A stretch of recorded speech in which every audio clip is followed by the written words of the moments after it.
ইচ্ছে ছিল মৃত্যুর আগে একবারের জন্য হলেও দেশে আসবেন। সেই আশা হলো, কিন্তু নিথর দেহে। তিনি কবি শহীদ কাদরী। অজস্র মানুষের শ্রদ্ধার ভালোবাসায় সিক্ত হয়ে স্বদেশের মাটিতেই চিরনিদ্রায় শায়িত হলেন বরেণ্য এই কবি।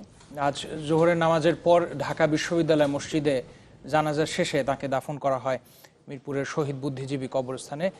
আর এর মধ্য দিয়েই শেষ হলো আধুনিক বাংলা কবিতার একটি উজ্জ্বল অধ্যায়ের। নীল মাহবুবের রিপোর্ট।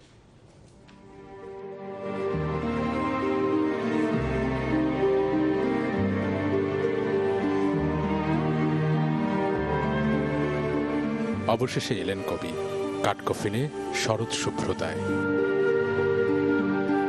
জানেন, সে সব সময় ভাবতো যে দেশ আমাকে ভুলে গেছে, কিন্তু জানেন এইটাও বলতো আমাকে বাংলা সাহিত্য ফেলে দিতে পারবে না।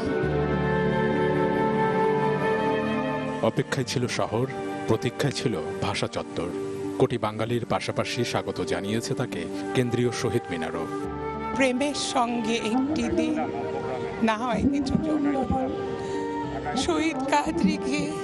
শহীদ কাদরীর কবিতা দিয়ে তাকে পরিচয়। আকাশ রোদ্দুরে জলজল করছিল কবিতার পংক্তিমালা, বাতাস জুড়ে হাজারো শব্দের শ্রদ্ধাঞ্জলি। তার লেখায় যদিও কোথাও কোনো ক্রন্দন নেই, তবু কবির অভিবাদনে জলজ কান্নায় ছল ছল বন্ধু স্বজন শুভানুধ্যায়ীর চোখ। বেঁচে থাকতে কবি বলেছিলেন, আমাকে রাঙাবে খুঁজে পাই না এমন গোলাপ। যদিও চিরনিদ্রায় শায়িত কবি ভালোবাসায় সিক্ত হলেন গোলাপের রঙে। মা সুফিয়া কামাল বলতেন যে দেখো, এই ছেলেটা কম লিখে কিন্তু কম লেখার মধ্যে অনেক কিছু বলে। তাকে একটু ফুল দিতে পেরেছি, তাকে শ্রদ্ধা জানাতে পেরেছি, সেজন্য ভালো লাগছে।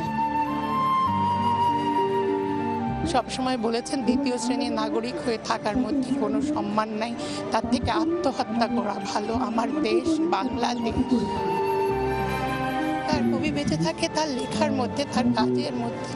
কেন যে আমার কবিতা যে 5টা মানুষ পড়ে, 5টা মানুষ মতো আমি বেঁচে থাকলে আমার লেখা সার্থক। আর কি?